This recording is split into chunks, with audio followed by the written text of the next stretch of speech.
Dia dengar perempuan ini manggil, "Mas, Mas."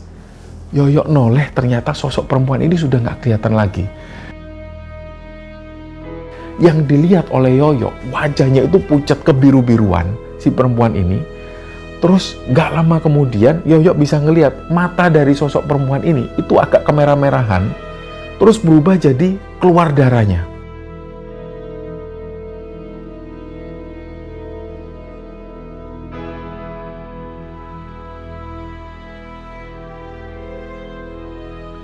Bismillahirrahmanirrahim. Assalamualaikum warahmatullahi wabarakatuh.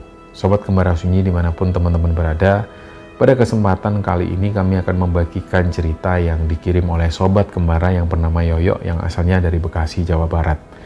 Sebelum kita masuk ke ceritanya, untuk teman-teman yang nonton tayangan ini dan belum subscribe, jangan lupa untuk subscribe lebih dulu agar channel Kembara Sunyi ini lebih berkembang lagi dan kami lebih bersemangat lagi dalam membuat konten-konten terbaru di Kembara Sunyi. Dan untuk teman-teman yang telah mendukung kami sejauh ini, kami mengucapkan terima kasih banyak.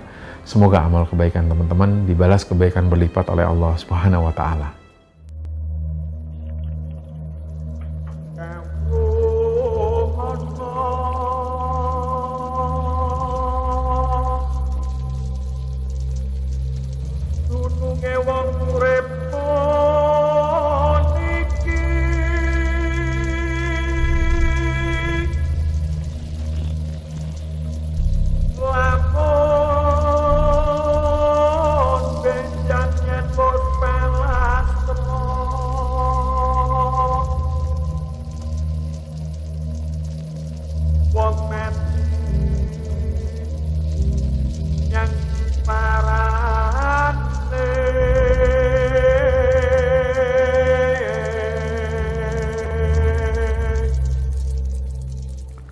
Ya teman-teman sekalian, di episode kali ini kami ingin membagikan sebuah cerita.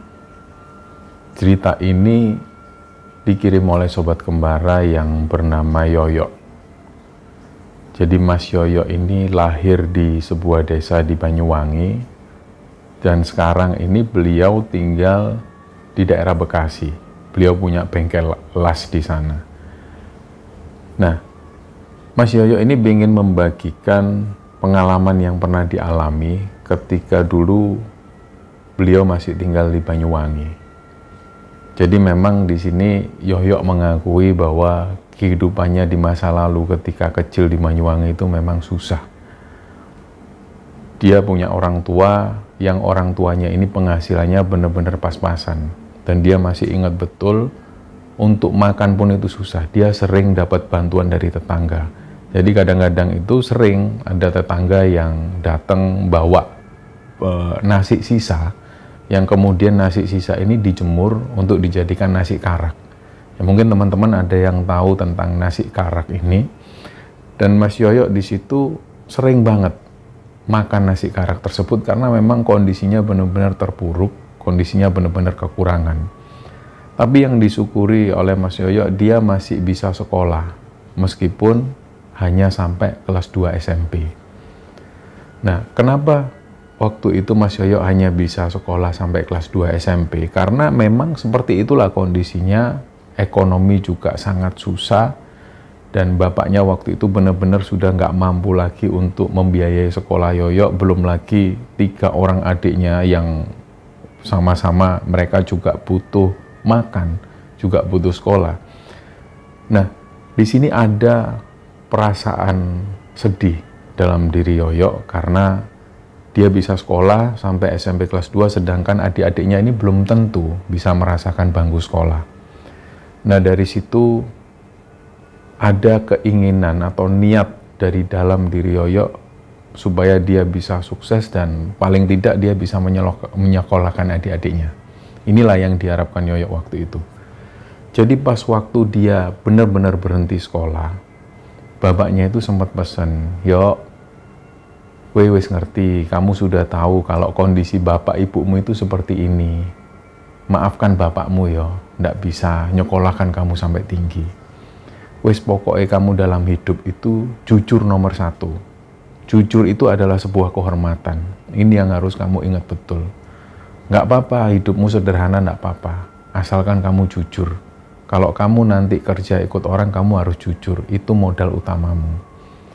Nah, pada akhirnya Yoyo ini hanya membantu tetangga-tetangga sekitar. Ada tetangga yang butuh, misalnya butuh tenaga Yoyo untuk nemenin ke pasar, angkut-angkut barang, dia ikut. Dia bantu perekonomian bapaknya.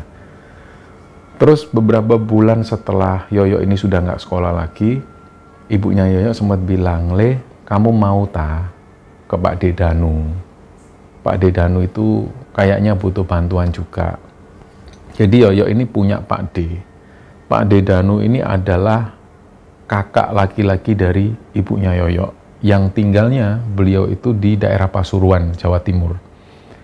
Nah, di sana Pak Dedanu itu usahanya tembel ban di pinggir jalan. Pak Dedanu sendiri juga merupakan orang yang bisa dikatakan menengah ke bawah, bahkan bisa dikatakan miskin. Jadi Pak Dedanu ini punya tembel ban di pinggir jalan, dan kondisinya juga nggak terlalu besar, ya cuma tembel ban biasa lah. Apalagi kondisi Pak Dedanu juga sudah sepuh, sudah tua. Nah, ibunya ngomong seperti itu, si ibunya Yoyo ini, supaya Yoyo bisa membantu Pak Dedanu yang pasti lebih membutuhkan lah. Akhirnya dari situ Yoyo pun pamit, dia dapat uang nggak banyak dari ibunya, dia pun berangkat naik bis dari Banyuwangi menuju ke Pasuruan. Pertama kali sampai di Pasuruan, Yoyo langsung menuju ke lapaknya Pak Dedanu ini. Dan ternyata benar apa yang digambarkan oleh ibunya Yoyo, bahwa Pak Dedanu ini lapaknya kecil di pinggir jalan dekat dengan perlintasan kereta api. Dan beliau itu hanya memakai peralatan seadanya. Beliau itu untuk memompa ban, ini pakai pompa tangan. Nah, dari situlah akhirnya Yoyo nggak mampir dulu ke rumah Pak Dedanu, dia langsung membantu Pak Dedanu yang waktu itu lagi nempel sepeda dan juga sepeda motor. Nah, tentu Pak Dedanu ini senang ketika Yoyo datang ke sana. Pak Dedanu langsung, istilahnya kalau kata orang Jawa itu sambat, atau beliau ini mengeluhkan tentang anak-anak dari Pak Dedanu. Pak Dedanu ini teman-teman sebenarnya punya 3 orang anak laki-laki. Tapi 3 orang anak laki-laki, meskipun usianya jauh lebih tua dari Yoyo, ketiga anak laki-laki Pak Dedanu ini sama sekali nggak pernah membantu Pak Dedanu. 2 orang anak laki-lakinya sudah menikah, dan mereka tinggal sendiri-sendiri, nggak tahu kehidupannya seperti apa, sama sekali nggak pernah ngurusi Pak Dedanu. Sedangkan anak terakhir Pak Dedanu sendiri usianya di atas Yoyo 2 tahun, dan anak terakhir Pak Dedanu ini pun juga nggak pernah membantu Pak Dedanu. Kehidupannya juga sering seperti itu, mabuk-mabukan, menghabiskan uang yang ada di rumah. Inilah yang dialami oleh Pak Dedanu. Jadi Yoyo merasa bersyukur, meskipun dia kekurangan, tapi bahkan ada yang lebih parah, yaitu Pak Dedanu. Dari awal ketika Yoyo tinggal bersama Pak Dedanu di sana, dia niatkan untuk membantu Pak Dedanu. Meskipun apapun nanti hasilnya, dia nggak dapat uang, atau meskipun dia nanti dapat uang sedikit, dia ikhlas. Yang penting dia niat membantu Pak Dedanu. Nah, singkatnya, hari itu selesai sekitar jam 11 malam. Terus Pak Dedanu ngajak Yoyo pulang ke rumah. Rumah Pak Dedanu ini pun juga memprihatinkan. Masih lebih baik rumah Yoyo yang ada di Banyuwangi. Dan di situ Pak Dedanu juga berkata bahwa beliau di sana ini hanya sewa lahan, sewa tanah. Dan bangunannya ini semi permanen. Kondisinya benar-benar mengenaskan lah waktu itu. Nah, keesokan harinya, sebelum Yoyo ini berangkat menuju ke lapak, istri dari Pak Dedanu ini bilang, "Yo, nanti makannya Bude antar ya ke sana. Biasanya Pak D itu kalau makan agak siangan." "Oh nggih Bude, nggak usah khawatir. Wis pokoknya Bude nggak usah mikir itu. Yoyo biasa kok nggak makan." "Ya wis, kamu berangkat Yole, bantuin Pak Demu." Berangkatlah mereka ke lapak itu. Hari itu ya seperti biasa, kadang ada 1-2 orang yang nambal ban, kadang juga hanya mampir untuk sekedar mompa. Dan Pak Dedanu ini ketika tahu kalau yang mompa atau yang nambal itu tetangganya sendiri, jarang sekali Pak Dedanu itu minta biaya. Jadi dibiarkan atau diikhlaskan begitu saja. Nah, ini yang dirasa Yoyo memang Pak Dedanu ini kok orangnya gampangan banget atau ikhlas banget, ringan tangan lah istilahnya. Kalau tetangga sendiri, beliau sungkan mau narik. Nah, pada suatu ketika, kira-kira Yoyo sudah berada di sana sekitar 3 bulanan. Selama 3 bulan itu, kira-kira Yoyo ini melihat kecelakaan itu sekitar 5 kali. Dan ada salah satu kecelakaan yang menewaskan 1 orang. Nah, sebenarnya kecelakaan ini hampir sering lah dilihat oleh Yoyo. Kadang-kadang ada orang keserempet kereta, kadang-kadang ada juga orang yang jatuh ke selokan, tapi nggak begitu parah. Nah, sampai suatu ketika, pas Yoyo berada di sana atau membantu Pak Dedanu ini, Yoyo itu memutuskan untuk tidur di lapak. Karena Yoyo berpikir, biasanya ada orang tambal ban itu selalu di atas jam 10 malam. Sedangkan Pak Dedanu itu setiap jam 10 malam beliau selalu menutup lapaknya. Jadi Yoyo bilang ke Pak Dedanu, Pak De, gini aja Pak De, Pak De kalau jam 10 Pak De pulang, biar aku yang jaga sini. Jadi lapak yang ditempati Yoyo dan juga Pak Dedanu ini adalah jalan besar. Jalan yang menghubungkan antara kota Pasuruan dengan kota yang lain. Nah, dari situlah Yoyo kepikiran, siapa tahu kalau setiap malam ini malah semakin rame. Lah, mulailah dibuat sistem seperti itu, setiap jam 10 malam Pak Dedanu pulang, sedangkan Yoyo tinggal di lapak tersebut sampai pagi hari. Nah, ternyata ide Yoyo ini berhasil. Di hari pertama ketika Yoyo tinggal di lapak tambal ban tersebut, langsung ada beberapa orang yang tambal ban. Nah, akhirnya dari situ Yoyo mulai semangat lagi, dan setiap hari akhirnya Yoyo lebih sering tidur di lapak. Malah ketika Yoyo ini hitung-hitungan, lebih banyak uang yang dihasilkan Yoyo daripada Pak Dedanu di siang hari. Nah, dari situ dia mulai terbiasa tidur di lapak, sampai suatu ketika tiba-tiba ada sebuah kecelakaan. Kejadiannya ini sebenarnya siang hari. Ketika itu Yoyo menemani Pak Dedanu di lapak. Nah, Yoyo ini sebenarnya kalau siang itu lebih banyak istirahat karena malamnya dia harus melean. Nah, nggak tahu kenapa siang itu banyak orang-orang yang nembel, banyak juga ada orang yang servis sepeda. Pak Dedanu terima apapun. Nah, waktu itu ada orang yang nembel ban, terus ada orang yang benerin sepeda. Nggak lama setelah itu ada lagi orang yang mau mompa ban. Pokoknya rame lah siang itu.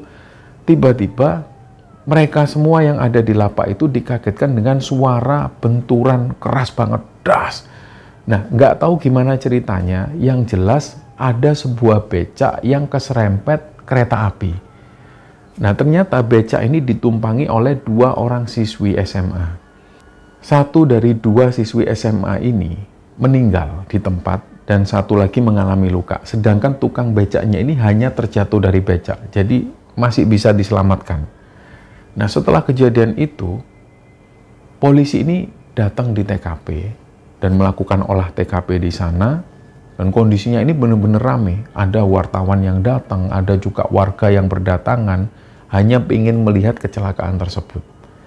Nah, barulah kondisi benar-benar mulai aktif seperti biasa itu sekitar sore harian. Akhirnya malam harinya, Yoyo ini sudah kepikiran, ini kira-kira pulang atau tetap di lapak ya? Karena Pak Dedanu sempat pesen, Yo, malam ini kamu pulang aja, nggak usah buka lapak. Tapi Yoyo kepikiran, sayang kalau nantinya tiba-tiba banyak orang yang tembel, karena setiap malam itu pasti ada aja orang yang datang. Terus Yoyo bilang ke Pak Dedanu, nggak apa-apa Pak De, biar aku jaga. Ya wes, kalau maumu gitu. Pak Dedanu pun pulang. Di jam 11 malam itu nggak ada sesuatu yang ganjil. Ya, malam itu biasa banget. Nggak ada sesuatu yang aneh lah. Yoyo itu dengerin radio sampai sekitar jam 12:30 dini hari. Nah, di jam 12:30 itu ada acara radio favorit Yoyo. Biasanya di acara radio ini diisi dengan lagu-lagu favorit dan juga salam-salam dari pendengar. Nah, di situ Yoyo ini sering mendengarkan ada orang-orang atau anak-anak muda yang titip salam ke pacarnya atau apa. Nah, tiba-tiba waktu itu ada seorang perempuan yang telepon di radio tersebut. Dia ini titip salam ke pacarnya. Tapi kayaknya pesannya itu aneh banget. Nah, karena waktu itu Yoyo ini nggak ada pelanggan, jadi dia fokus banget mendengarkan radio tersebut. Dan dia mendengarkan perempuan yang telepon ke radio ini. Intinya, si perempuan yang telepon di radio itu dia bilang, aku mau titip salam buat cowokku. Karena aku sudah nggak bisa lagi ketemu dia. Nah, si penyiar radio ini tentu kaget loh, maksudnya gimana nggak bisa ketemu? Ini mbaknya lagi ada di mana sekarang? Terus si cewek ini bilang, aku sudah mati mas. Nah, teleponnya ditutup. Langsung Yoyo ini merinding. Dia langsung lihat kondisi sekitar kanan, kiri. Dia lihat rel kereta api yang sepi, keadaan jalan yang sepi. Nggak tahu kenapa tiba-tiba Yoyo kepikiran siswi SMA yang meninggal tadi siang yang keserempet kereta api itu. Akhirnya, nggak lama berselang, radio ini dimatikan sama si Yoyo. Setelah radio ini dimatikan, perasaan dia ini semakin nggak karuan. Dia merinding, terus takut. Dia akhirnya berdiri, dia keluar dari lapak. Dia nengok kanan, kiri, dilihat jalanan itu sepi. Nggak biasanya seperti itu. Terus Yoyo ini kepikiran lagi, loh, ngapain ya radio tak matiin? Keadaannya malah sepi gini, dinyalain lagi lah radio. Ternyata ketika radio ini dinyalakan, masih di frekuensi yang sama. Yoyo ini nggak ngerubah sama sekali frekuensinya. Tiba-tiba yang terdengar dari radio ini hanya suara berisik. Shhh, kayak radio yang sudah nggak siaran lagi. Terus diutek-utek lagi sama si Yoyo ini. Frekuensinya diutek-utek lagi, terus dipaskan di frekuensi yang biasa dia dengarkan. Ternyata nggak ada suara apapun. Akhirnya Yoyo dengerin yang lain. Dia waktu itu mendengarkan suara seperti tembang-tembang Jawa. Ada seorang perempuan yang nembang di situ. Nah, dari situ Yoyo ini sudah mulai agak tenang. Dia mendengarkanlah suara tembang perempuan. Kira-kira ya tembang-tembang Jawa lah. Gak lama setelah itu tiba-tiba Yoyo ini dengar, loh, ini kok ada yang nembang lagi. Ada suara perempuan lagi yang nembang. Dan suaranya itu persis di belakang lapak. Nah, karena lapak-lapak Yoyo ini hanya dibuat seadanya.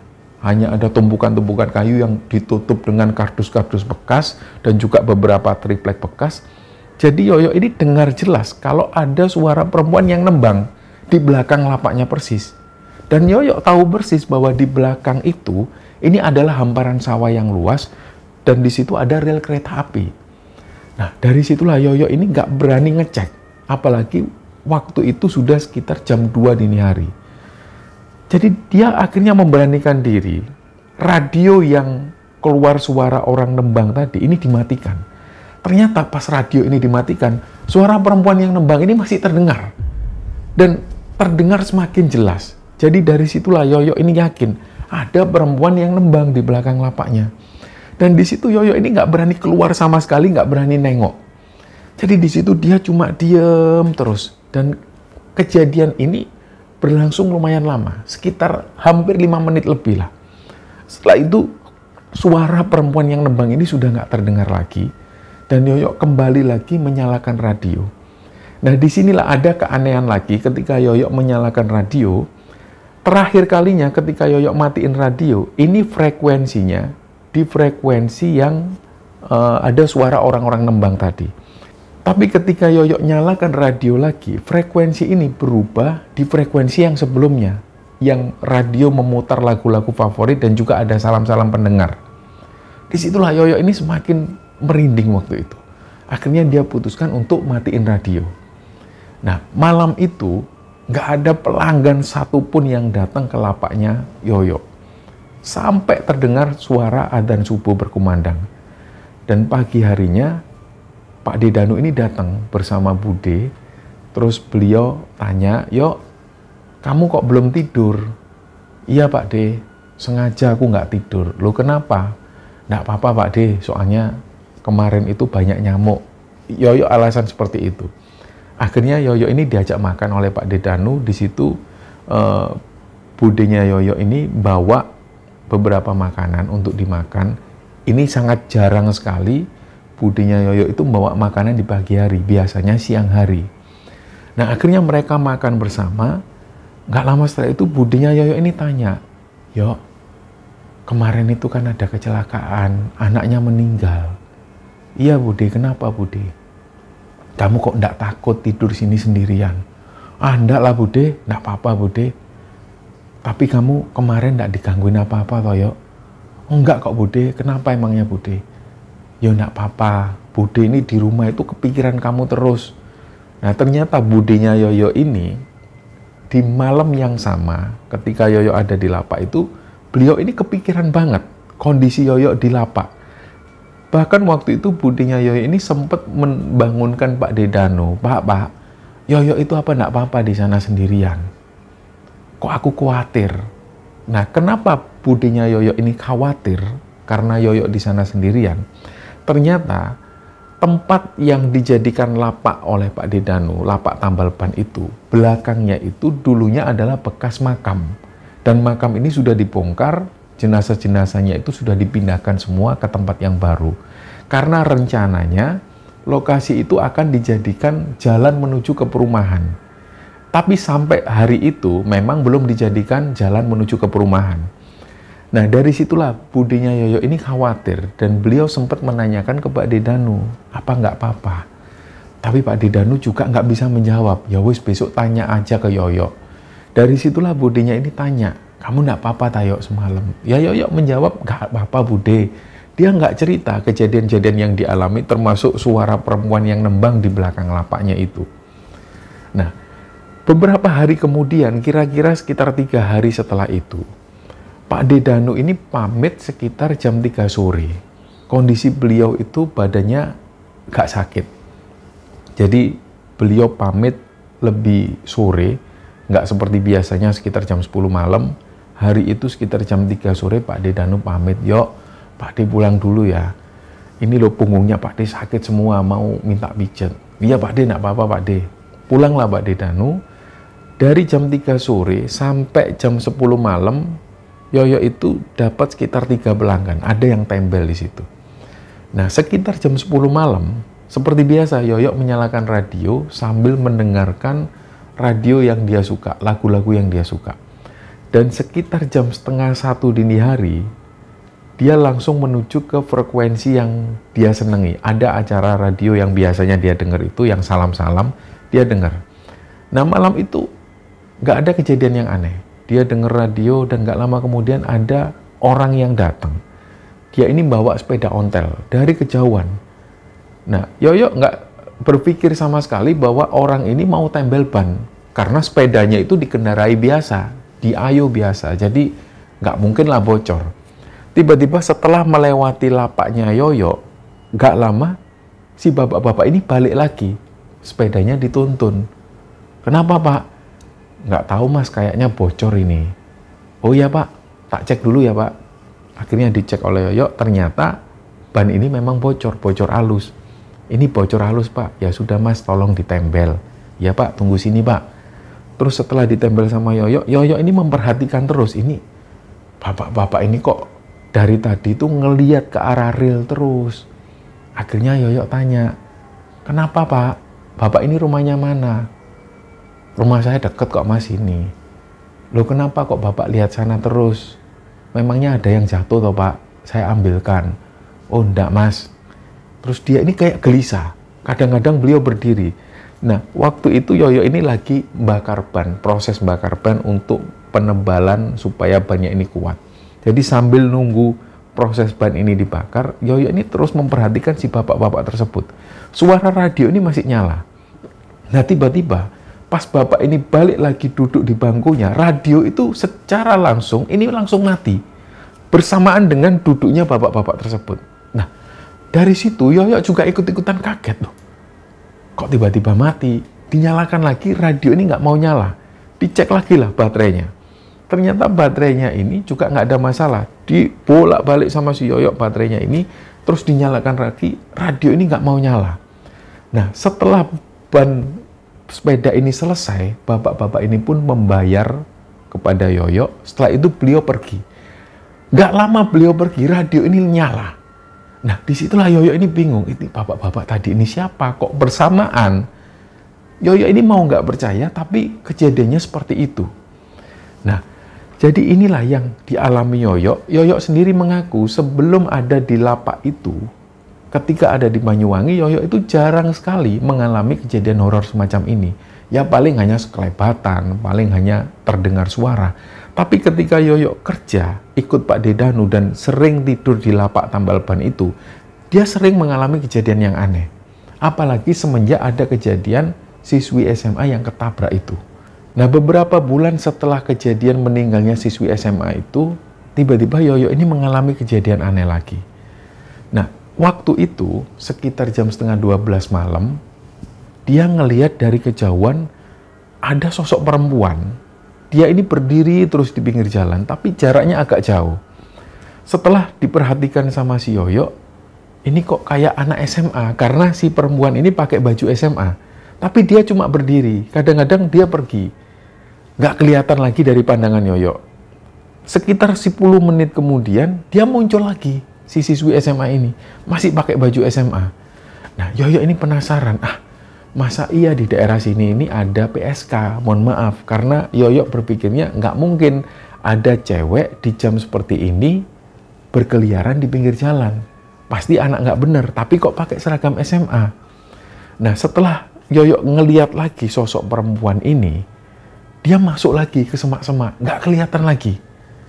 Terus Yoyo ini sudah berpikir, ini kalau dia ngeliat lagi, aku mau samperin, aku mau tanya, karena selama Yoyo tinggal di lapak tersebut, dia nggak pernah sama sekali ngelihat ada perempuan berkeliaran di sana. Akhirnya nggak lama kemudian ternyata benar, perempuan ini muncul lagi, pakai baju SMA seperti itu. Dia diam terus dari kejauhan dilihat oleh Yoyo. Terus Yoyo memutuskan, sudah ya tak samperin Dia sambil bawa radionya. Terus ketika dekat, Yoyo semakin ngelihat wajah perempuan ini tuh pucet banget. Semakin dia dekat, semakin kelihatan wajahnya itu semakin pucat. Terus Yoyo ini akhirnya ragu mau dekat banget dengan si sosok perempuan ini. Terus dia itu mau tanya, dia ragu. Yoyo pun akhirnya balik badan. Dia balik lagi menuju ke lapak, dan pas dia jalan menuju ke lapak itu, dia dengar perempuan ini manggil, Mas. Yoyo noleh, ternyata sosok perempuan ini sudah nggak kelihatan lagi. Nah, dari situlah Yoyo ini langsung merinding luar biasa. Dia lari menuju ke lapak. Terus lapak ini ditutup. Nah, tutupnya itu dengan kere. Kalau teman-teman tahu, kere itu adalah bambu-bambu yang dibuat semacam tutupan itu. Jadi kere ini ditutup. Biasanya kalau Yoyo ini nutup lapaknya dengan kere, ini biasanya kalau pas waktu tutup. Kalau pas waktu Yoyo ada di sana, kere ini nggak pernah sama sekali ditutup. Tapi kali itu, karena dia ini benar-benar takut, kere ini ditutup. Terus dia langsung nutupin sarung, mukanya itu ditutup sarung, terus dia ini tidur. Nah, dia berusaha tidur, tapi dia nggak bisa. Karena pikirannya ini sudah terganggu dengan sosok perempuan tersebut. Nggak lama kemudian, dari celah-celah kere tadi, kere bambu itu, Yoyo itu bisa melihat sosok perempuan ini berdiri persis di depan lapaknya itu. Nah, dari situlah Yoyo ini sudah benar-benar nggak bisa nahan rasa takutnya. Terus radio ini semakin dibesarin. Ketika radio semakin dibesarkan, sosok perempuan ini kayak benar-benar kayak semakin mendekat. Jadi benar-benar Yoyo bisa ngelihat jelas sosok perempuan itu berdiri persis di depan lapaknya. Nah, hal itu terjadi sampai sekitar 20 menitan. Dan Yoyo itu berusaha bertahan. Dia melawan rasa takutnya sambil dia terus mendengarkan radio. Sampai benar-benar sosok perempuan ini sudah nggak kelihatan lagi. Nah, akhirnya sejak perempuan ini nggak kelihatan lagi, Yoyo nggak berani lagi buka kerinya itu. Dan ketika mendengar suara adzan subuh berkumandang, barulah keri ini dibuka lagi. Nah, hal inilah yang diceritakan ke Pak Dedanu. Barulah untuk pertama kalinya ini Yoyo cerita ke Pak Dedanu apa yang dia alami. Setelah dia cerita bahwa dia didatengin oleh sosok perempuan pakai seragam SMA, Pak Dedanu ini langsung ngomong, "Loh Yok, itu anak yang meninggal itu Yok, yang keserempet kereta api." "Enggak Pak De, jangan nakut-nakutin Pak De. Nah sekarang kamu pernah nggak ngelihat yang seperti itu sebelumnya? Emangnya ada perempuan malam-malam seperti itu berdiri di pinggir jalan? Mana ada yang berani? Ini lokasi angker dulu ya Yok. Belakang ini lokasinya makam. Makam ini dipindahkan. Jadi memang lokasi ini lokasi angker. Nggak ada, kalau manusia beneran nggak akan ada yang berani nongkrong di sini atau berdiri di sini malam-malam. Nah, Pak Dedanu akhirnya cerita semua. Dan setelah Pak Dedanu menceritakan bahwa di belakang lapak itu adalah bekas kuburan, Yoyo pun akhirnya cerita juga. Pantesan Pak D, aku waktu itu juga pernah diganggu. Diganggu apa? Ada suara perempuan yang nembang. Yoyo pun cerita ke Pak Dedanu. Setelah itu Pak Dedanu bilang, ya wes gini aja loh Yok, kalau kamu takut, malam nggak usah buka lah lapake. Kamu itu ya aneh-aneh, ngapain buka malam-malam. Tapi Yoyo tetap kekeh ke Pak Dedanu, nggak apa-apa Pak D, malam itu lebih banyak penghasilannya. Ya wis, kalau memang kamu berani ya wis nggak apa-apa, terserah kamu. Pokoknya Pak D sudah nggak kuat kalau angin malam Yok. Nggak apa-apa Pak D, pulang aja. Nah, hal itu tetap dilakukan oleh Yoyo. Dan ternyata setelah Yoyo mengalami dia didatengin sosok perempuan ini, dia ini semakin sering didatengin. Sampai pada akhirnya Yoyo ini pun jengkel. Dia sudah mengabaikan betul kalau si cewek ini datang, si cewek yang pakai seragam SMA itu datang. Yoyo ini cuek. Dia seolah-olah nggak mengetahui si perempuan ini datang. Nah, pada suatu ketika, pas Yoyo ini benar-benar nyuekin si perempuan yang pakai baju SMA ini, Yoyo itu nggak menutup kere. Dia tidur seperti biasa, sarung itu dibuat kemul, dia menghadap ke arah jalan. Nah, disinilah Yoyo benar-benar ngelihat jelas sosok perempuan ini jalan, terus langsung berhenti persis di depan lapaknya Yoyo. Di situ Yoyo itu bisa melihat jelas seragam SMA si perempuan ini, sampai raut wajahnya seperti apa, Yoyo bisa ngelihat dengan jelas. Yang dilihat oleh Yoyo, wajahnya itu pucat kebiru-biruan si perempuan ini. Terus nggak lama kemudian Yoyo bisa ngelihat mata dari sosok perempuan ini itu agak kemerah-merahan, terus berubah jadi keluar darahnya. Nah, inilah yang membuat Yoyo itu benar-benar takut waktu itu. Langsunglah sarung ini semakin ditutupkan, terus dia teriak-teriak ke arah sosok perempuan ini, "Mbak, jangan ganggu aku toh Mbak, aku nggak pernah ganggu kamu loh Mbak." Dia terus ngomong seperti itu. Akhirnya barulah setelah itu sosok perempuan ini nggak kelihatan lagi. Nah, beberapa waktu setelah itu, Yoyo menjadi biasa. Dia sering didatengin sosok perempuan ini. Dia cuek. Bahkan waktu itu ketika Yoyo nembel ban di malam hari, orang yang lagi nembel ban ini juga ngelihat sosok perempuan yang pakai baju SMA ini. Awalnya orang yang nembel ban ini ngomong ke Yoyo, "Mas, ini memang di sini ada orang duduk-duduk toh Mas, orang berdiri di situ. Kadang dia duduk, ada perempuan." Terus Yoyo dengan santai jawab, "Itu bukan manusia Pak. Dulu ada anak SMA yang kecelakaan, ketabrak kereta." "Mas, jangan nakut-nakutin Mas. Aku bolak-balik lihat loh, perempuan itu berdiri di situ." "Oh iya Pak, tenang aja, biasa itu. Sudah Bapak nggak usah takut." Jadi dari situlah Yoyo ini jadi tahu, ternyata yang ngelihat sosok perempuan ini nggak hanya Yoyo, tapi orang yang tembel ban di situ juga sempat ngelihat kehadiran sosok perempuan tersebut. Nah, beberapa waktu setelah itu, dia ini didatengin oleh beberapa orang. Siang itu orang ini ngomong ke Pak Dedanu, "Pak, ini mohon maaf, proyek perumahan ini mau dilaksanakan. Jadi ini kan sudah mau dibuat jalan. Nah, mohon maaf Bapak harus pindah." Jadi Pak Dedanu itu memang sudah tahu. Beberapa bulan sebelumnya, sebelum makam itu dipindahkan, Pak Dedanu ini sudah dapat omongan dari pihak perumahan, pengembang perumahan itu bahwa jalan ini mau dibuat jalan menuju ke perumahan. Otomatis lapak Pak Dedanu itu harus dibongkar. Nah, ketika selanjutnya beberapa orang ini mendatangi Pak Dedanu lagi, mereka menjelaskan lagi sekitar seminggu setelah itu proyek ini akan berjalan. Jadi ini akan dibuat jalan menuju ke perumahan dan lapak ini harus segera disingkirkan. Nah, Pak Dedanu merasa beberapa tahun sebelumnya beliau itu sempat buka lapak di daerah yang sebelah sana, yang agak jauh dari rel kereta api. Tapi menurut Pak Dedanu, kondisinya itu selalu sepi. Karena orang males berhenti di daerah sana. Jadi meskipun mereka itu bannya bocor, mereka sering ngelihat lapak Pak Dedanu itu sering tutup. Nggak tahu kenapa. Jadi akhirnya Pak Dedanu pindah di dekat rel kereta api dan di situ beliau merasa pelanggannya ini banyak yang datang. Ada orang yang nempel selalu berhenti. Jadi ketika Pak Dedanu disuruh pindah, beliau nggak tahu lagi harus pindah kemana. Karena seperti yang sebelum-sebelumnya ketika Pak Dedanu membuka lapak yang jauh dari rel kereta api itu, beliau ini selalu sepi. Nah, dari situ Pak Dedanu ngomong ke Yoyo, "Yok, ini gimana Yoyo? Aku sudah nggak bisa lagi mikir, Yok. Kamu ada pendapat lain atau gimana? Kamu ada ide nggak?" Yoyo pun bilang, "Aku ini terserah Pak D aja. Kalau Pak D mau buka dimanapun, nggak apa-apa, aku yang jaga Pak D." Terus akhirnya Pak Dedanu ini dapat saran dari beberapa orang yang tinggalnya nggak jauh dari sana. Beliau disuruh pindah ke seberang jalannya, agak menjauh dari rel kereta api.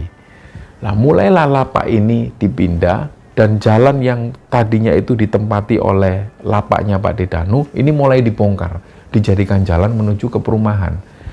Nah, ketika Pak Dedanu dan Yoyo menempati lapak barunya itu, memang ada perubahan yang drastis banget, yang biasanya kalau setiap hari ada sekitar 7-10 orang yang nembel maupun pompa ban maupun reparasi sepeda, ketika mereka pindah di seberang jalan, ini sudah nggak ada lagi yang reparasi sepeda di situ.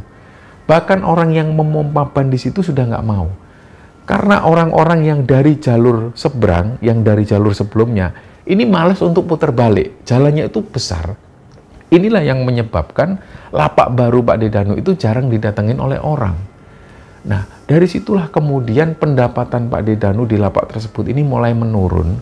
Ditambah lagi Pak Dedanu yang sering sakit-sakitan. Akhirnya Pak Dedanu bilang ke Yoyo, "Yok, koyoke Pak D ini mau istirahat yuk di rumah.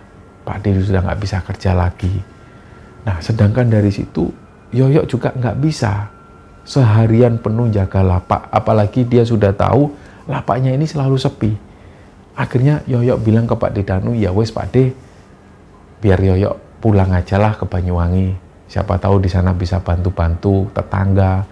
Biar Yoyo cari kerja di sana." "Ya sudah Yok, kamu ada pegangan apa buat pulang ke Banyuwangi?" Ya jujur ya, memang ketika Yoyo kerja ikut Pak Dedanu itu, dia ini jarang sekali ngambil uang dari Pak Dedanu. Semua uang itu selalu disetorkan ke Pak Dedanu. Karena Yoyo sendiri tahu, Pak Dedanu ini lebih butuh untuk biaya sehari-hari, untuk biaya makan. Ditambah lagi Pak Dedanu ini juga punya sakit. Hampir setiap 3 hari sekali Pak Dedanu harus nebus obat. Dan obatnya juga lumayan mahal. Jadi ketika itu Yoyo sendiri juga nggak punya simpenan. Bahkan untuk pulang ke Banyuwangi pun, Yoyo ini nggak ada biaya. Pak Dedanu juga nggak bisa ngasih uang. Dari situlah Pak Dedanu juga bingung. "Ya apa Yoyo, kamu ini nggak bisa pulang Yo. Aku nggak bisa bantu Yo." Yoyo tahu kondisi Pak Dedanu ini susah. Dan kalaupun Pak Dedanu ada uang, pasti beliau akan belikan obat. Karena beliau lebih butuh obat. Nah terus Yoyo ini berpikir, gimana ya? Nah di situ Yoyo ngelihat ada sepeda. Sepeda ini sejarahnya itu 2 tahun yang lalu ada orang yang pernah nembel ban di tempatnya Pak Dedanu. Sepeda ini sepeda mini biasa. Nggak tahu gimana ceritanya, setelah orang ini nembel ban ke tempatnya Pak Dedanu, sepeda ini nggak diambil-ambil. Jadi sepeda itu terus-terusan di lapak Pak Dedanu sampai 2 tahun lebih. Terus dari situ Yoyo ngelihat sepeda tersebut. Ini kalau terus-terusan kayak gini, dia nggak bakal bisa pulang. Satu-satunya cara ya naik sepeda ini. Terus Yoyo bilang ke Pak Dedanu, "Pak D, gimana kalau aku naik sepeda ini?" "Loh yo jangan toh Yo, masa kamu sepedaan dari sini ke Banyuwangi? Datengnya jam berapa Yo? Berapa hari kamu tempuh?" "Nggak apa-apa Pak D, daripada nggak pulang Pak D." "Ya terus gimana Yo? Pak D ngerasa bersalah ini, nggak bisa ngasih kamu apa-apa." "Sudahlah Pak D, nggak apa-apa. Aku anggap aku membantu Pak D dan aku dapat banyak pengalaman juga di sini." Jadi dari situ Pak Dedanu ini masih ngolor-ngolor waktu. Sekitar 2 hari kemudian Yoyo ini belum pulang ke Banyuwangi. Dan sampai pada akhirnya Yoyo bilang ke Pak Dedanu dan juga ke istrinya Pak Dedanu, Yoyo bilang, "Pak D, sudah Yoyo niat, Yoyo mau pamit pulang ke Banyuwangi naik sepeda. Sudah Pak D, ikhlaskan. Insya Allah nggak ada apa-apa." Ya wes Yo, dari situlah Pak Dedanu ini nangis. Karena mungkin waktu itu ya Pak De Danu ini nggak bisa ngasih apa-apa, nggak bisa ngasih uang ke Yoyo. Dan Yoyo pulang, Pak De Danu itu membayangkan gimana Yoyo ini ngayuh sepeda dari Pasuruan menuju ke Banyuwangi. Di jalan gimana, apalagi kondisi sepeda itu juga sepedanya ini nggak bagus, remnya cuma satu. Terus dari situlah Yoyo pamit, Yoyo memastikan ke Pak De Danu dan istrinya, sudah Pak De sama Bude nggak usah mikirin Yoyo. Yang penting nanti Yoyo ini hati-hati kok. Yoyo insya Allah sampai Banyuwangi itu dengan selamat. Sudah Pak De nggak usah kepikiran. Ya wis yo ya. Pokoknya waktu itu Pak De Danu ini kayak menyesal banget karena beliau nggak bisa ngasih apapun ke Yoyo. Jadi yang dibawa Yoyo waktu itu, istrinya Pak De Danu ini bawa bekal ke Yoyo. Dibawakanlah Yoyo itu bekal nasi dan hanya lauknya itu telur. Nah yang ada di pikiran Yoyo, yang penting dia bisa pulang ke Banyuwangi dan dia nggak tahu di jalan seperti apa, dia nggak tahu, dia juga nggak bawa uang. Akhirnya dia pun mengayuh sepeda itu dengan pelan. Awalnya hal ini terjadi biasa, dia pulang itu jam 3:30 sebelum subuh. Dia kayuh sepedanya pelan-pelan dan kira-kira sesampainya dia di daerah Probolinggo perbatasan, dia berhenti sebentar untuk makan bekal tadi. Dan bekal ini nggak dimakan semua, disisakan separuh. Karena Yoyo tahu, kalau nantinya dia kelaparan, dia bingung lagi. Terus disimpan lagi, ditaruh di kresek, dicendalkan lagi di sepeda, dia kayuh lagi sepedanya. Nah, kira-kira dia itu sampai di daerah Baluran, di hutan Baluran itu sekitar jam 9:30 malam. Ketika sampai di daerah Baluran itu, Yoyo ini sudah was-was. Yang dia takutkan, ada hewan buas atau semacamnya yang lewat, yang bisa-bisa nanti mengancam jiwanya Yoyo. Yang dia takutkan itu. Kalau monyet yang berkeliaran, mungkin Yoyo masih bisa mengabaikan. Tapi kalau hewan buas, ini yang ditakutkan oleh Yoyo. Jadi pas melewati hutan Baluran, dia berusaha untuk mengayuh sepedanya itu dengan kenceng. Tapi kondisinya, nasi ini sudah habis. Jadi nasi yang separuh tadi disisakan Yoyo, ini sudah habis dimakan. Dan ketika sampai di hutan Baluran sekitar jam 10:30 malam itu, kondisinya Yoyo ini sudah benar-benar capek. Istilahnya seharian penuh dia mengayuh sepeda. Dan baru sekitar jam 10:30 malam itu dia sampai di hutan Baluran. Kondisinya benar-benar capek, lelah. Dan sampai-sampai dia itu membayangkan ketika sampai rumah ini enak banget tidur. Tapi kan jaraknya masih jauh. Nah, gak lama setelah itu, di tengah-tengah jalan itu ada asap. Asap ini warnanya putih. Nah, terus Yoyo ini mikir, wah ini hutan Baluran ini kebakaran ini pasti. Waduh, tapi nggak ada jalan lain, dia harus lewat situ. Akhirnya ditembuslah asap ini. Nah, anehnya ketika Yoyo menembus asap putih tersebut, dia ini nggak mencium aroma kebakar. Nggak ada bau sangit, nggak ada bau asap sama sekali. Jadi benar-benar kayak dia itu melewati kabut. Terus dia mikir lah, ini kabut atau asap? Tapi kok kayak gini, asapnya itu benar-benar kayak asap kebakaran. Tapi nggak ada aroma kebakar sama sekali. Nah, dia itu melewati asap putih tersebut itu cukup lama. Dan bahkan dia nggak bisa ngelihat jalan sama sekali. Terus Yoyo itu terus mengayuh sepedanya. Jadi waktu itu Yoyo ini cuma bisa pasrah. Karena dia sudah capek, dia sudah lelah. Dia sudah nggak berpikir apapun, yang penting dia harus segera sampai rumah. Dikayulah sepedanya itu di tengah asap yang tebal itu. Nggak lama kemudian asap ini berubah jadi tipis dan kemudian dia ngelihat ada sebuah jalan. Jalan ini berubah jadi jalan setapak. Nah inilah yang membuat Yoyo ini ngerasa janggal loh. Kok jalannya ini tiba-tiba berubah jadi jalan setapak kecil. Kanan kiri itu hutan. Dan hutan ini karakternya itu bukan seperti hutan Baluran. Yoyo itu tahu persis hutan Baluran seperti apa, karena dia beberapa kali lewat ke alas Baluran tersebut. Tapi waktu itu ketika Yoyo melewati jalan setapak ini, dia ngerasa loh, ini kok jalannya tiba-tiba berubah jadi setapak, kok bukan jalan aspalan. Terus hutan-hutan ini kok hutannya lebat banget.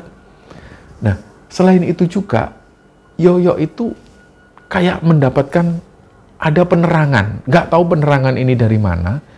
Dia bisa melihat jalan setapak itu dengan jelas banget. Terus dia mengayuh sambil dia noleh kanan kiri loh. Ini di mana? Kok tiba-tiba sampai sini? Pasti gara-gara asap tadi dia akhirnya nyasar. Ya sudahlah, mungkin lewat sini bisa. Dia pun jalan, karena memang benar ada jalan setapak. Gak lama setelah itu dia ngayo terus dia melihat ada 2 pohon besar. Pohon ini sejenis pohon beringin. Pohonnya itu besar banget. Yoyo akhirnya berhenti di situ. Dia ngelihat lagi. Wah, ini kok kayaknya masuk ke hutan belantara. Tapi di kanan kiri ini nggak udah jalan lagi. Yang dia takutkan adalah hewan buas. Kalau dia semakin masuk ke arah hutan, dia takutnya diterkam macan atau diterkam hewan buas. Pokoknya dia nggak berani masuk ke hutan-hutan itu. Dia pun akhirnya mengikuti jalan setapak ini lagi dan melewati 2 pohon beringin itu. Setelah melewati 2 pohon beringin ini, dia melihat ada sebuah rumah. Nah, rumah ini nggak tahu berdiri di sana sendirian di tengah hutan yang lebat seperti itu. Dan ada seorang ibu, usianya sekitar 50 tahunan. Usianya itu hampir sama seperti usia ibunya Yoyo. Nah, terus dia ngeliat, loh, ini kok ada ibu-ibu di sini. Beliau itu sendirian. Kayak melakukan sesuatu aktivitas tapi nggak tahu apa. Yang jelas beliau ini melakukan aktivitas di depan rumahnya. Akhirnya Yoyo mengayu sepedanya. Dia cuma menyapa ibu-ibu tersebut, tapi sebelum Yoyo nyapa ibu-ibu ini, si ibu ini langsung manggil Yoyo. Ayo mampir, ayo maam. Nah, Yoyo pun diem, loh, ini kok ibu-ibu ini langsung nawari makan. Apalagi kondisi Yoyo waktu itu lelah, dia juga lapar, kebetulan banget. Terus dia pun turun dari sepeda. Yoyo bilang, ngapunten Bu, saya nyasar. Iya, enggak apa-apa, ayo maem sik ya. Beliau bilang dengan bahasa Jawa Osing, bahasa Jawa Banyuwangian. Intinya, kalau diartikan bahasa Indonesia, ya Yoyo ini diajak mampir, terus dia disuruh makan. Dia akhirnya diambilkan 1 buah tetel. Kalau teman-teman tahu, tetel itu adalah ketan yang sudah direbus, beras ketan yang sudah direbus, dan dihaluskan. Biasanya dicampur dengan kelapa. Nah, ini akhirnya berbentuk seperti jajanan kue, kotak kecil. Terus Yoyo ini hanya disuguhi itu. Memang Yoyo sempat berpikir, oh, ternyata disuguhi tetel, nggak apa-apa lah, yang penting makan. Terus tetel ini dimakan. Bu, permisi saya makan. Iya, makan nak. Tetel ini cuma 1. Dimakan oleh Yoyo. Dan setelah tetel ini habis, dia disuruh minum. Minum pun dia disuruh ke sebuah pancuran. Ada sumber air di situ yang mancur, Yoyo disuruh minum ke sana. Dan menurut Yoyo waktu itu yang dirasakan, air ini benar-benar dingin, seger. Dia itu nggak pernah minum air sedingin dan seseger ini sebelumnya. Jadi dia minum terus, saking hausnya. Setelah dia minum, terus Yoyo ini kayak benar-benar merasa dia itu kayak baru makan 2 piring nasi. Rasa kenyangnya itu seperti itu persis. Padahal Yoyo ini cuma makan tetel atau jadah lah istilahnya. Terus dia mikir, tadi kan cuma makan tetel dan itu nggak besar. Dan dilanjutkan dengan dia minum air. Kok rasanya kenyang kayak dia makan 2 piring nasi. Kenyangnya itu seperti itu. Terus si ibu-ibu ini nanya, mau pulang ya Mas? Iya Bu, mau pulang. Rumahmu mana? Kamu asli Banyuwangi? Nggih Bu, saya asli Banyuwangi. Ya, ini kamu lewat sini cepet banget. Kamu lewat situ, terus ada pohon yang di sebelah situ, pohonnya warna daunnya itu merah. Kamu belok kiri, nanti kamu sudah sampai desamu. Nah, Yoyo heran. Nah, gak mungkin lah. Wong ini masih ada di hutan Baluran, mana mungkin langsung sampai ke desaku di Banyuwangi. Desanya Yoyo dari hutan Baluran itu masih jauh banget. Jauh banget. Apalagi kalau ditempuh dengan sepeda, jauh banget. Tapi si ibu-ibu ini bilang, kalau dari rumah si ibu tersebut, hanya sebentar banget. Nah, Yoyo nggak percaya, dia cuma senyum-senyum sungkan. Di satu sisi lain dalam hatinya Yoyo, dia menyangkal, nggak mungkin lah, wes ibu-ibu ini ngelantur jelas. Tapi dia cuma bisa menghargai si ibu-ibu tersebut. Oh ya Bu, nanti saya lewat sana aja Bu. Ya, lewat sini cepet, lewat sini. Nah, di situ nggak ada obrolan apapun. Yang jelas, Yoyo hanya sempat tanya, Ibu tinggal di sini sama siapa? Si ibu-ibu ini hanya menjawab, ya saya sendirian. Sendirian di sini Bu, sendirian. Lah di desa ini yang tinggal cuma ibu aja. Ya iya, siapa lagi? Cuma saya. Oh ya sudah Bu, terima kasih. Tadi saya sudah dikasih makan. Saya kenyang sekarang.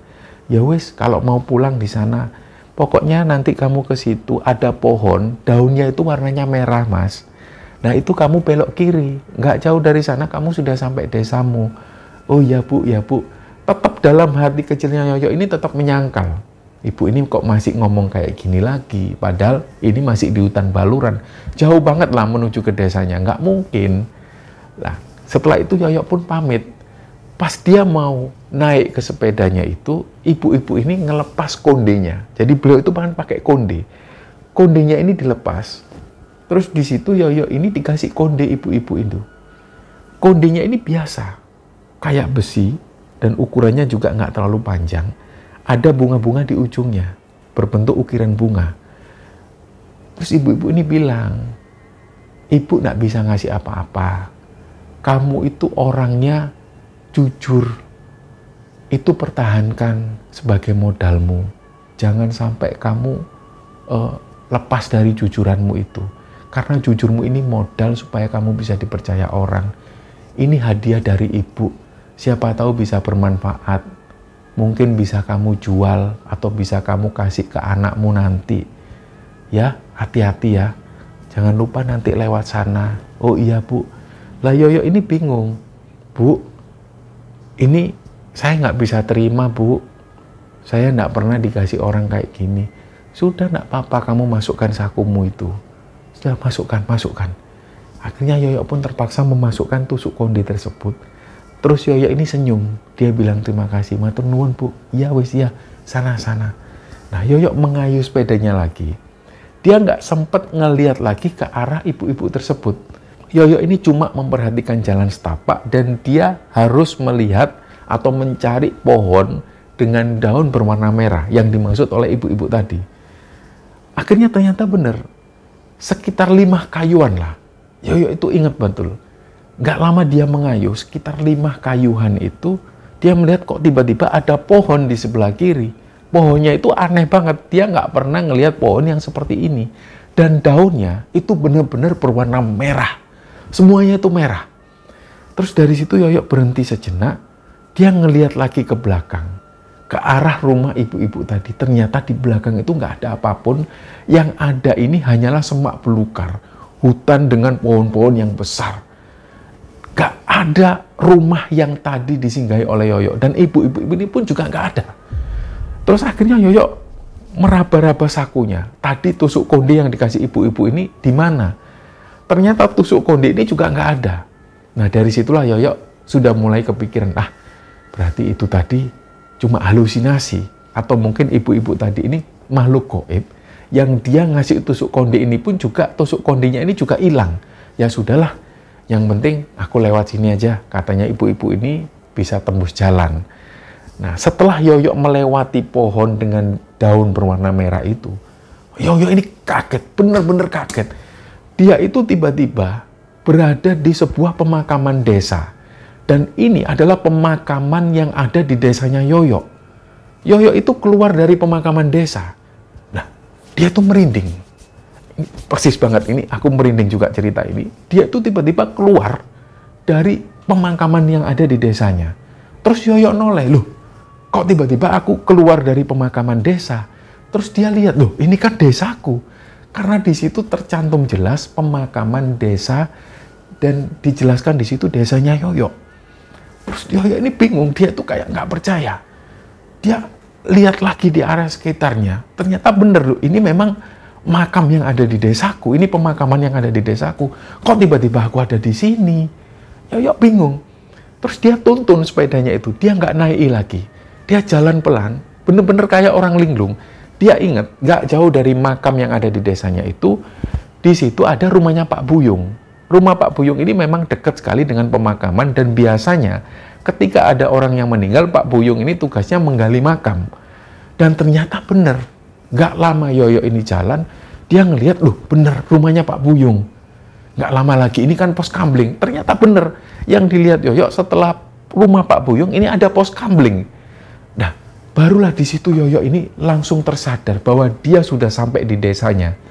Nggak masuk akal sama sekali. Akhirnya dari situ, begitu dia ini berhenti di depan pos kamling, dia langsung naruh sepedanya.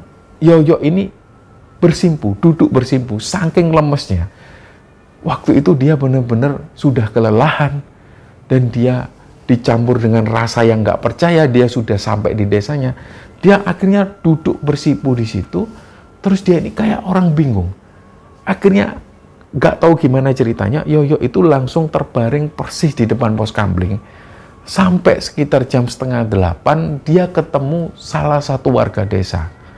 Loh, Yo, kamu kok tidur sini? Kapan nyampe? Lah, terus Yoyo bangun. Iya Bu, saya tadi malam sampai di sini. Loh, kamu ini belum pulang toh? Belum Bu, saya kemarin pas sampai sini ini ketiduran. Walah, ya wes sana lang pulang. Nanti ibumu nyari. Ya Bu. Yoyo langsung bergegas menuju ke rumahnya. Begitu sampai rumah, dia peluklah bapak dan ibunya. Yoyo langsung cerita semua. Dia ceritakan pengalaman ketika dia ikut Pak Dedanu. Dia ceritakan pengalaman horornya ketika dia jaga di lapak tambal ban itu. Sampai Yoyo juga cerita ketika dalam perjalanan dia bertemu dengan sosok ibu-ibu yang misterius di alas baluran. Nah, sampai pada akhirnya Yoyo itu ingat lagi, terakhir kalinya ibu-ibu itu sempat ngasih tusuk konde. Tapi tusuk konde ini sudah nggak ada lagi. Nah, hari itu pun berlalu. Beberapa waktu kemudian Yoyo ini beraktivitas, dia bantu-bantu tetangga. Seperti dulu yang pernah dilakukan oleh Yoyo, kalau ada tetangganya yang minta bantuan untuk ngangkat gabah, dibantulah sama si Yoyo. Ada tetangga yang butuh untuk supaya Yoyo mengembalakan ternaknya tetangga, dia juga bantu.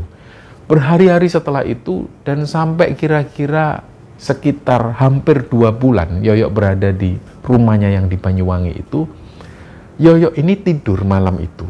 Dia mimpi. Terus dalam mimpinya itu, Yoyo ini berada di rumah ibu-ibu yang pernah dia temui di alas baluran. Nah, si ibu-ibu itu, beliau ini lengkap, satu keluarga. Di situ ada bapak, ada 3 orang anak yang semuanya laki-laki. Terus ibu-ibu ini menghampiri Yoyo. Lule, piye? Intinya si ibu ini tanya, apa kamu sudah jual tusuk konde yang dikasih ibu? Itu bisa loh jadi uang. Siapa tahu bermanfaat buat kamu. Terus Yoyo bilang, anu Bu, tusuk kondenya hilang. Loh kok bisa hilang? Coba kamu cari, mungkin di bawah bantalmu. Cobalah kamu cari lah. Waktu itu karena Yoyo ini nggak sadar kalau dia mimpi. Jadi di dalam mimpinya itu dia pulang ke rumah, dia cari di bawah bantalnya nggak ada. Barulah nggak lama setelah itu dia kebangun dari mimpinya. Baru dia sadar, oh ternyata tadi mimpi toh. Terus dia iseng-iseng, dia buka bantal. Ternyata tusuk konde itu ada persis di bawah bantalnya Yoyo. Yoyo itu kaget bener-bener, loh kok tusuk konde ini ada di sini. Diambillah tusuk konde tersebut, dia bilang ke bapaknya, Pak, ini tusuk konde ini apa sudah lama ada di sini? Tusuk konde siapa yang punya kayak gitu? Ibumu juga enggak punya. Kita mana punya barang berharga, Le?